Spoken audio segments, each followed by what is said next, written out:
press the bell icon on the YouTube app and never miss another update. Gotiya, આજથી આપણે એકબીજાનું મસ્તી કરવાનું બંધ કરી દેવાનું. કોઈ એન્જિનિયર ભાઈબંધ મળે ને તો એની ક્યારેય મસ્તી નહીં કરવાની. આજથી બધા એન્જિનિયરો ભાઈ ભાઈ.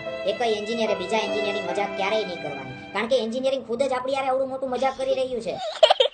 કેવડી મોટી આશાઓ સાથે એન્જિનિયરિંગમાં એડમિશન લીધું હોય અને એન્જિનિયરિંગ પત્તા પત્તા એ આશાઓનું ક્યારે પાણી થઈ જાય છે ને એ જ નથી ખબર પડતી. સાચી વાત છે લાલા. એન્જિનિયરિંગના 4 વર્ષ, એમાં 8 એક્સટર્નલ એક્ઝામ ને 8 ઇન્ટરનલ એક્ઝામ, ટોટલ 40 સબ્જેક્ટ અને એના પાછા ઇન્ટરનલ વાઇવા. આ બધું પૂરું કરીને એક માણસ એન્જિનિયર બને અને આટલું બધું કર્યા પછી પણ એને જોબ મળશે કે નહીં એનો તો વીમો જ રહેવાનો. એન્જિનિયરિંગના પહેલા સેમમાં કેવા હોશે આપણે ભણવા જતા હોય, પહેલા સેમથી જ વિચારી લીધું હોય કે આપણે ગેટમાં એને ટોપ કરશું એટલે કંપની વાળા આપણને સામેથી લઈ જાય. પણ જેમ જેમ આગળ સમય જતો જાય ને એમ આખી વિચારસરણી બદલાઈ જાય છે. પહેલા સેમમાં ગેટ પાસ કરવાના વિચાર હોય અને ચોથા પાંચમા સેમમાં પોતતા તો જીટીયુની પરીક્ષામાં પાસ થવાના ફાફા પડી જાય છે.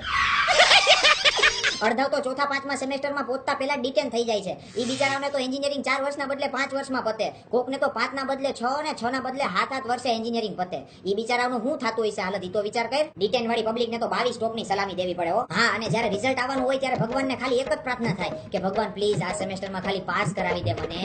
અને રિઝલ્ટ આવે ત્યારે જીટીયુની સાઇટ ઉપર ઓલો એનરોલમેન્ટ નંબર નાખીને જ્યારે સર્ફિંગ થાય ને ત્યારે ખાલી એક જ વસ્તુ થતી હોય, ભગવાન પ્લીઝ લીલી લીટી, ભગવાન પ્લીઝ લીલી લીટી, લીલી લીટી, લીલી લીટી. અને જ્યારે ભૂલમાં લીલી લીટી આવી જાય ને ત્યારે અંદરથી જે હાશકારો થાય છે ને જાણે દુનિયા જીતી લીધી હોય. એન્જિનિયરિંગ આપણને ભણતા ક્યાં શીખવાડે છે, ઈ તો આપણો ડર કેમ દૂર કરવો ઈ શીખવાડે છે. 4 વર્ષની અંદર એક જ વસ્તુ શીખવાડે છે કે ગમે એવી પરિસ્થિતિ આવે પણ બીવાનું નથી. આપણને શું ફેર પડવાનો, જે થાય ઈ જોયું જાય. પહેલા સેમમાં વાયવા દેવા જાય તો આમ કેટલા સિન્સિયર બનીને વાયવા દેવા જાય, અને જેટલું તો એક્ઝામમાં નહીં વાંચતા હોય ને એટલું તો આપણે વાયવાના આગલા દિવસે વાંચીને જાય. ઈ બીક થી કે ક્યાંક અંદર જઈને મારે નહીં અને રીવાયવા નો આપે. પહેલા સેમમાં ઈ જે બીક હતી ને ઈ 8મા સેમમાં પોતતા ક્યાં વઈ ગઈ ને ઈ જ નો ખબર પડી. 8મા સેમમાં આવીને એટલા સક્ષમ થઈ ગયા ને કે નાયા ધોયા વગરના લઘરાની જેમ ધોઈડા આવી વાયવા દેવા. કાઈ બીક જ નથી અંદરથી. શું કરશે, વધીને રિવાઇવ આપશે ઈ જ ને. વધીને કલાક મોડો વારો આવશે, આજ નહીં તો કાલ દઈ દેવું. આપણને શું ફેર પડે. આમ બે શરમ કરી દીધા એન્જિનિયરિંગે હાવ આપણને.